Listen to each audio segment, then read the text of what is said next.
The three different fishes. Three fishes lived together in a lake. Although the three were together, all of them are very unique.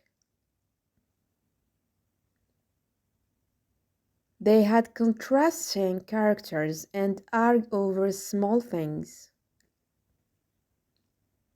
Still, they were happy. The three will grow up into a bigger fishes. The first fish always dwell in past and very lazy. The fish doesn't believe in preparing for the future. If you can find something that is quite opposite to the phrase prevention is better than cure, it could be the first fish. The second fish lives for the present. It is a little bit wise and tends to make some good decisions in the last minute. The third fish is an intelligent one. It usually thinks a lot, make the decision wisely, and always carry smart and interesting ideas, suggestions, and plans to live happily and safely. One day, as the three was playing in the lake, the third fish heard two fishermen talking about fishing. The fish called the other two fishes to hear what they speak.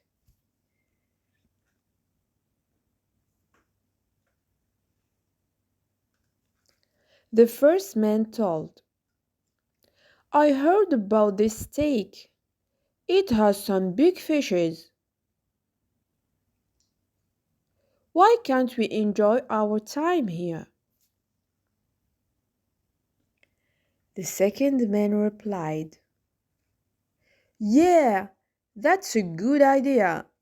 I love to cook and eat the fresh fish. We will make it tomorrow noon here. The third fish told the other two fishes, see, they are planning to catch out us. We should go to some other place to live safely. I already found a route that will take us to the nearby canal, and we may then reach a new lake. The second fish told, yeah, I too hear them, but they may not return or may end up fishing at a distant place. We can think about it tomorrow when we see them. The first fish, oh, let's just ignore it. Let us have some rest now. The third fish, the intelligent one, moved to the nearby lake through the secret way alone, as the other two fishes denied a companion. Next day, the two fishermen arrived. The second fish saw them at fishing and planned for an escape. As it was caught in the fishing net, it acted dead. The fisherman threw it back into the lake, and the second one was escaped. The first fish, the lazy one, had no idea about the presence of the fisherman. Very soon it was caught, and before it could think about how to escape, he was put into the basket and lost alive in a few minutes. Planning ahead makes lives easier. Foolish monkeys. Before several centuries, there was a very large, dense, and dark forest. A group of monkeys arrived at the forest. It was winter season, and the monkeys struggled hard to survive the freezing cold nights. They were hunting for fire to get warm. One night, they saw a firefly and considered it a dab of fire. All the monkeys in the group shouted, "Fire! Fire! Fire! Yeah, we got fire!" A couple of monkeys tried to catch the firefly and it escaped. They were sad as they couldn't catch the fire. They were talking to themselves that they couldn't live in the cold if they didn't get the fire. The next night, again they saw many fireflies. After several attempts, the monkeys caught a few fireflies. They put the fireflies in a hole dug in the land and they tried to blow the flies. They blow the flies very hard without knowing the fact that they were flies. An owl was watching the activities of the monkeys. The owl reached the monkeys and told them, "Hey, those are not fire. They are flies. You won't be able to make fire from it." The monkeys laughed at the owl. One monkey replied to the owl, "Hey, old owl, you don't know anything about how to make fire. Don't disturb us." The owl warned the monkeys again and asked them to stop their foolish acts. "Monkeys, you can't make fire from the flies. Please hear my words." The monkeys tried to make fire from the flies. The owl told them again to stop their foolish acts. "You are struggling so much. Go take your shelter in a nearby cave. You can save yourself from the freezing cold. You won't get fire." One monkey shouted at the owl and the owl left the place. The monkeys were simply doing the foolish activity for several hours, and it was almost midnight. They were very tired and realized that the words of the owl were correct, and they were trying to blow a fly. They sheltered themselves at the cave and escaped from the cold. We may go wrong many times and should seek and accept the advice, suggestions provided by others. The most beautiful heart. The most beautiful hearts one day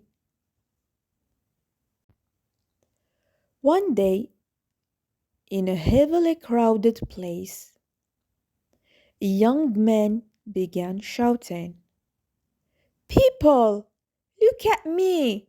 I have the most beautiful heart in the world."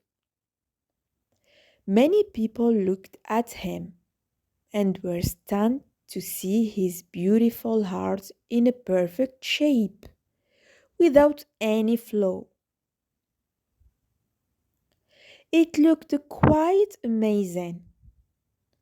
Most of the people who saw his heart were mesmerized by the beauty of his heart and praised him. However, there came an old man who challenged the young man. No, my son, I have got the most beautiful heart in the world. The young man asked him, show me your heart then. The old man showed his heart to him. It was very rough, uneven, and had scars all over. In addition, the heart was not in shape. It appeared like bits and pieces joined in various colors. There were some rough edges. Some parts were removed and fitted with other pieces. The young man started laughing and said, my dear old man, are you mad? See my heart, how beautiful and flawless it is. You can't find even a bit of imperfection in my heart. See yours. It's full of scars, wounds, and blemishes. How can you say your heart is beautiful? Dear boy, my heart is just as beautiful as your heart is. Did you see the scars? Each scar represents the love I shared with a person. I share a piece of my heart with others when I share love, and in return, I get a piece of heart, which I fix at the place from where I have torn a piece, said the old man. The young man was shocked. The old man continued, since the pieces of heart I shared were neither equal nor in the same shape or size, my heart is full of uneven edges. My heart is not in shape because sometimes I don't get love in return. My heart is full of uneven edges and bits and pieces. My heart is not in shape because sometimes I don't get love in return from those to whom I gave it. Your heart that looks fresh and full with no scars indicates that you never shared love with anybody. Isn't that true? The young man stood still and didn't speak a word. Tears rolled down his cheeks. He walked to the old man, tore a piece of his heart, and gave the piece to the old man. Many give importance and respect to physical beauty, yet real beauty is not physical. The secret of happiness. Once upon a time, there were three brothers named Samuel, Timothy, and Xander,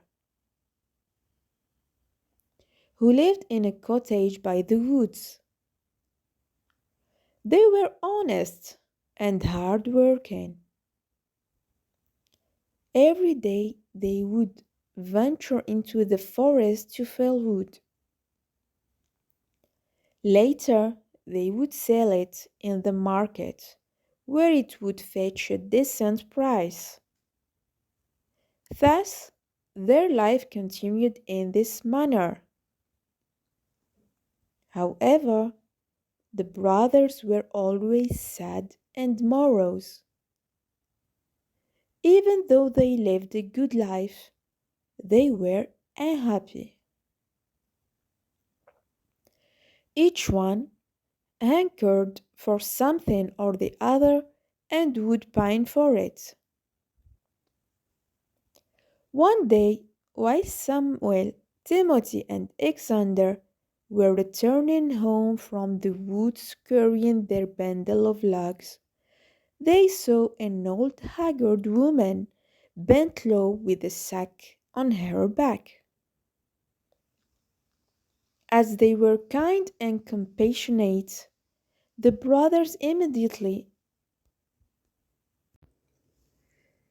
as they were kind and compassionate, the brothers immediately approached the poor woman and offered to carry the sack up all the way to her home.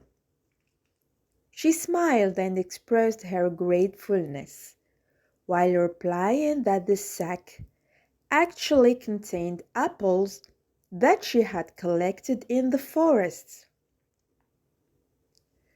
Samuel, Timothy, and Xander took turns in carrying the sack, and at last, when they reached the woman's home, when they reached the woman's home, they were very tired indeed. Now, this old woman was no ordinary person and had magical powers. Pleased with the brothers' kind and selfless nature, she asked them whether there was anything she could help them with as a reward.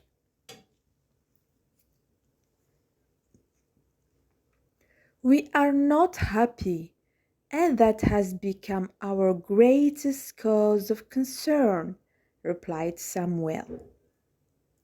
The woman asked what would make them happy.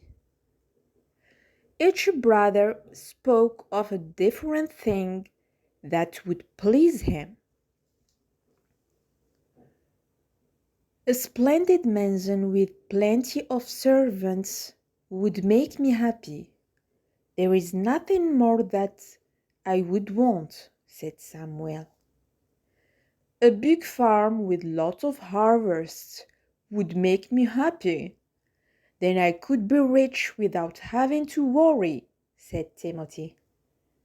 A beautiful wife would make me happy. Every day after returning home, her sweet little face would light me up and make me forget my sorrows, said Xander. That is fine, said the old woman. If these things will give you happiness, you deserve them in every respect for helping a poor, helpless person like me. Go home, and each of you shall find exactly what you have wished for. This took the brothers by surprise, as they didn't know about the woman's powers. Nevertheless, they took leave and returned home. But lo and behold, beside their cottage there was a huge mansion with a doorman and other servants waiting outside. They greeted Samuel and ushered him in. At some distance, a yellow farmland showed itself. A ploughman came and announced that it belonged to Timothy. Timothy gasped. Just at the moment, a beautiful maiden approached Xander and coyly said that she was his wife. The brothers were beside themselves with joy at this new turn of events. They thanked their lucky stars and adapted to their new lifestyle. The days passed, and soon a year was over. The situation was the situation The situation was, however, the days passed and soon a year was over. The situation was, however, now different for Samuel, Timothy, and Xander. Samuel had grown tired of owning the mansion. He became lazy and did not supervise his servants into taking proper care of the mansion. Timothy, who had built a decent house next to his farmland, found it burdensome to plough the fields and sow seeds from time to time. Xander, too, grew used to his beautiful wife and no longer found any joy in keeping her company. In short, all of them were unhappy again. One day, the three of them met up and decided to visit the old woman at her home. That woman has magical power which turned our dreams into reality. However, since we are no longer happy, we must go and seek her help now. It is she who will be able to tell us the secret to attaining happiness, said Samuel. When they came to the old woman, she was cooking stew in a pot. Greeting her, each of the brothers recounted how he had turned unhappy again. Please tell us how we can once more be happy, said Timothy. Old woman, well, replied the old woman, it is all in your own hands. See, when each of you made his wish and it was granted, you were happy. However, happiness never lasts without a very important thing, content. Earlier, since you were happy but never really content or satisfied, boredom and misery overcame you and you became sad again. Only if you learn to be content can you truly enjoy the bliss of happiness. Samuel, Timothy, and Xander realized their mistake and went back home. They saw how lucky they were to have the gifts for which they had once craved. Samuel felt grateful for being the owner of a mansion and began taking good care of it. Timothy began to plough his land diligently so as to have a good harvest in time. Xander, too, learned to appreciate his pretty wife's chores in the house and her devotion towards him, remembering that happiness and content went side by side.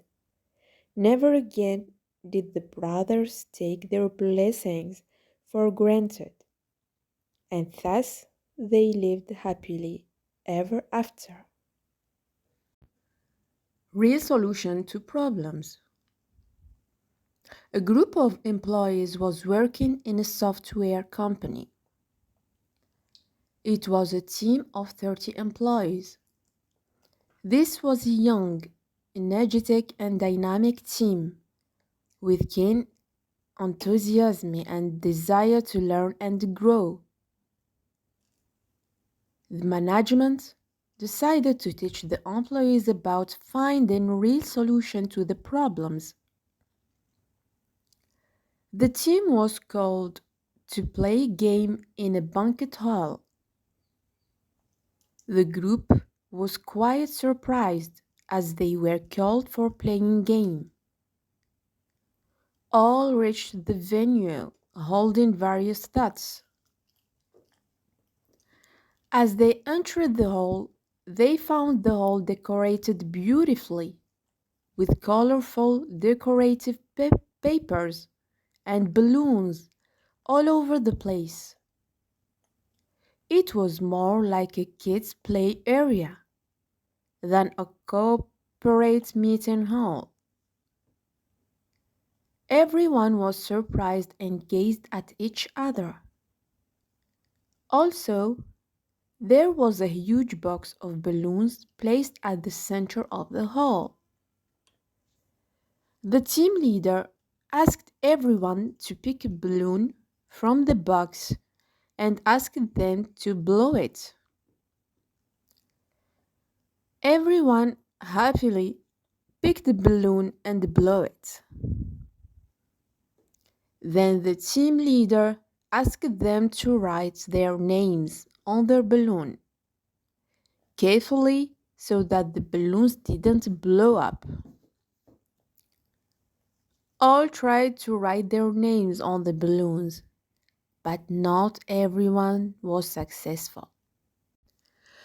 A few balloons blew up due to pressure, and they were given another chance to use another balloon. Those who failed to mark their names even after the second chance were ruled out of the game. After the second chance, 25 employees were qualified for the next level. All the balloons were collected and then put into a room. The team leader announced the employees to go to the room and pick the same balloon that had his name on it. Also, he told them that no balloon should blow up and warned them to be very careful.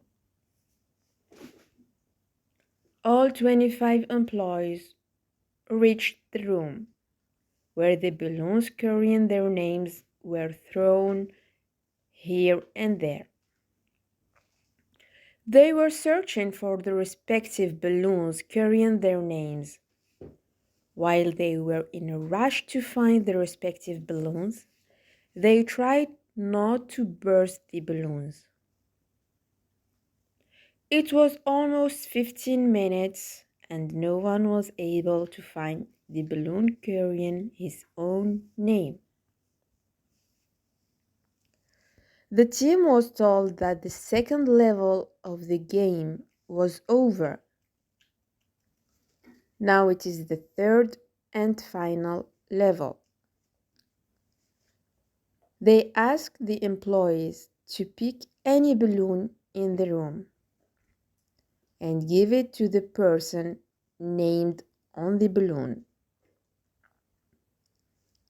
Within a couple of minutes, all balloons reached the hands of the respective employee, and everyone reached the hall. The team leader announced, "This is called real solutions to the problems." Everyone is frantically hunting for solutions to the problems without understanding the ideal ways. Many times sharing and helping others give you real solutions to all problems. Help out each other to ease things. The donkey on wheels. There was once a poor little donkey on wheels.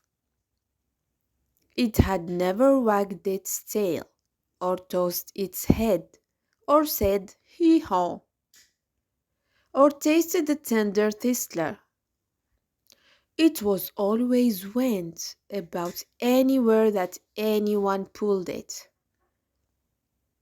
On four wooden wheels, carrying a foolish knight, who wore a large cocked hat and a long cloak, because he had no legs. Now a man who has no legs and rides donkey on wheels has little cause of pride. But the knight was haughty and seldom remembered his circumstances. So the donkey suffered sorely and in many ways. One day, the donkey and the knight were on the table in front of the child, to whom they both belonged. She was cutting out a little doll's frock with a large pair of scissors. "Mistress," said the knight, "this donkey tries my temper. Will you give me some spurs?" "No, sir, knight," the child answered. "You would hurt the poor donkey. Besides, you have no heels to put them on."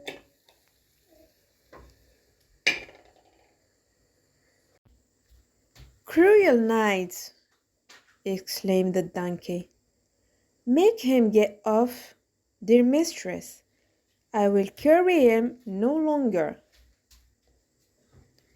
"Let him stay," said the child, gently. "He has no legs and can't walk." "Then why did he want spurs?" "Just the way of the world, dear donkey, just the way of the world." "Oh," said the donkey, "some ways are very trying, especially the words." And then it said no more, but thought of the fields it would never see, and the thistles it would never taste. The group of frogs. As a group of frogs was traveling through the woods, two of them fell into a deep pit. When the other frogs crowded around the pit and saw how deep it was, they told the two frogs that there was no hope left for them. However, the two frogs decided to ignore what the others were saying, and they proceeded to try and jump out of the pit. Despite their efforts, the group of frogs at the top of the pit were still saying that they should just give up, that they would never make it out.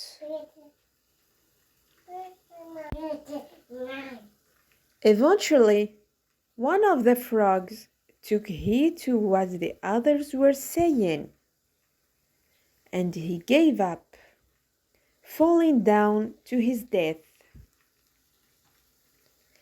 The other frog continued to jump as hard as he could. Again, the crowd of frogs yelled at him to stop the pain and just die.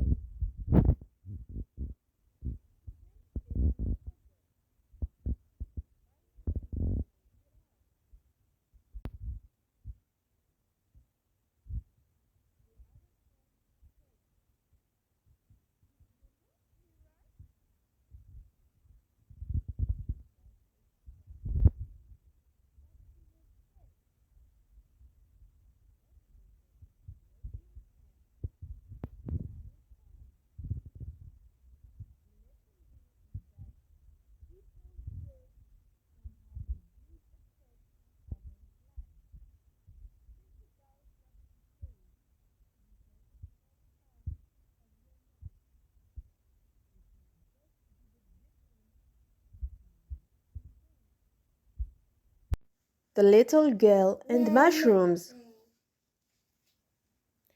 It was a fine summer morning, perfect to be outdoors. Two sisters had been out mushroom picking and were on their home with heavy baskets full of mushrooms. They sang songs on the way and played with each other. Soon they reached the point where they had to cross a railway track. They didn't think twice about crossing it, since there was no train coming, and they couldn't hear any whistle. They slowly climbed the embankment to cross the track, taking care not to drop the baskets. They were very near the track, and the little sister was about to cross it when they heard the distant horn of a train. The older sister got frightened and ran back. She thought that the young one was following her. She turned back and was shocked to see her little sister still crossing the track. "Come back here! Run back fast!" she screamed. It seemed that the little girl couldn't hear her sister. She was still concentrating on stepping over the track with her little feet and holding on to the basket. Then she tripped and fell on the track, scattering her mushrooms around. She sat down and began picking them up and putting in her basket. In the meanwhile, the elder sister had become hysteric. She cried and screamed, calling her little sister to leave the mushrooms and run back. But it seemed as though the little one couldn't hear her. The engine driver panicked on seeing the girl, and blew his whistle with all his might, but she appeared not to hear the whistle. Her sister was now crying loudly, overcome by panic, as the little sister crawled between the tracks on her hands and knees to pick the rest of the mushrooms. The engine driver was helpless, as it was not possible for him to stop the engine suddenly. He blew the whistle as hard as he could, but the engine rolled over the little girl. The older sister clasped her face with her trembling hands and cried bitterly. The passengers too panicked at the thought of the sight they would have to witness. The guard ran down to the end of the train to see what happened to the little girl. When the train passed, everybody saw her lying very still between the tracks with her face down. Then she raised her head, sprang to her knees, and began gathering the remaining mushrooms. The big sister ran towards her, tears streaming down her face. They hugged and kissed each other, crying out of happiness, tears of joy flowing down their little cheeks. Never were two souls so happily united as at that moment. She promised her little sister that thereafter she would hold her hand tightly while crossing the railway line. The two sisters then picked all the remaining mushrooms and, hand in hand, slowly walked back home. They were indeed two souls who had become wiser than their years in the span of a few minutes. Thank you guys for watching this video. Please don't forget to subscribe, share and like. See you in another video.